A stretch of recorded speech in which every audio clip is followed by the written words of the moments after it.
یه شب نرفتم خونه. صبح که رفتم ننم گفت دیشب کجا بودی؟ گفتم خونه دوستم.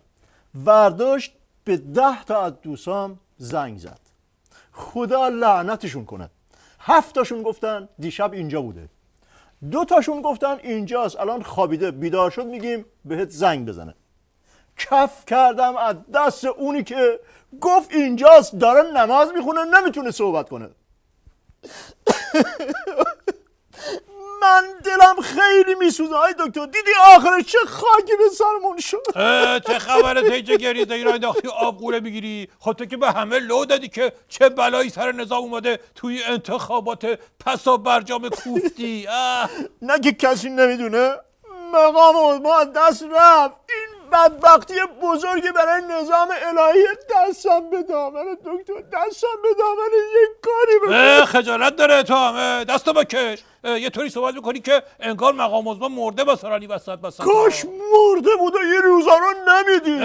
این همه عظما نکن واسه من. یه نگاه بنداز به اون بدبخت بیچاره یزدی، به اون مصباح فلک زده نگاه بکن. همه اینا رو ول کن. اون حداد عادل بدبخت اون بیچاره رو ببین اونجا که مچاله شده. اگه اینا رو ببینی دلت آروم میشه. مرحوم ابوی همیشه میفهموده بزن بهادر. عرض میکردم بله، میفهموده هر وقت دندون درد شدید گرفتی و با هیچ قرصی خوب نشد، برو جلوی یه مرسیکل گنده وایسا، یه پرری بکن تا با مشت محکم بذاره پا چشت. همچین کبود میشه که دندون درد یادت میره.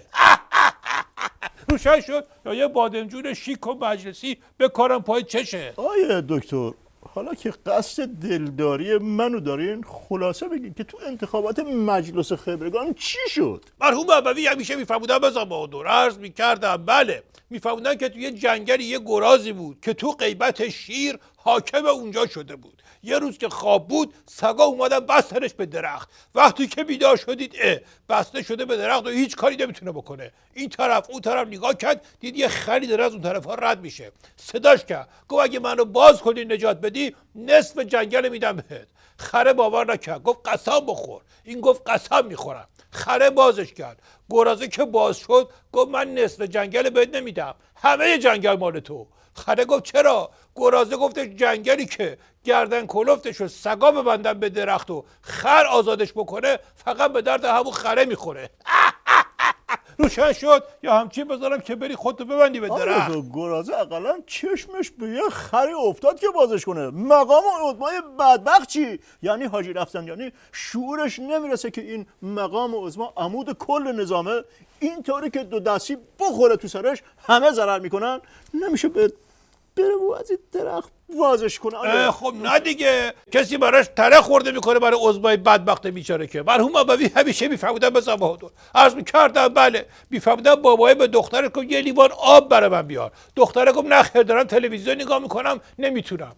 دختر کوچیک شاهد این صحنه بود، اون طرفدار نشسته بود. گفت بابا این خواهر من خیلی بی تربیت بی ادبه، خودت برو آب بخور، یه لیوانم واسه من بیار. روشن شد یه همچی بذارم که بری دنبال آب خوردن. مقام عظمای بیچاره همچین زمین خورده که من نگرانم که به جرم زمین خواری بگیرن. آره دلم میخواد بزنم زیر گریه و سیری گریه کنم، ولی حیف که حسش نیست. نه باید قصه زیاد بخوری. مرحوم ابوی همیشه میفهمودن بزن بهادر. از میکردم بله، میفهمودن یه پیرمرده 2 تا کوزه آب داشت، آویزون میکرد به یه تیر چوبی میذاش رو کولش. یکی از کوزه ها ترک داشت، آبش میریخت، اون یکی سالم بود. پیرمرده هر روز که میرفت چشم آب بیاره 1.5 کوزه آب میرسون به خونه. کوزه شکسته شرمنده بود. یه روز بالاخره کوزه شکسته زبون در آورد و مشکلشو گفت. پیرمرده برگشت گفت حواست هست که هرچی گل قشنگ کنار جاده هست سمت تو سبز شده، نه اون کوزه سالم. اگه تو ترک نداشتی این گلای قشنگ سبز نمی شدن.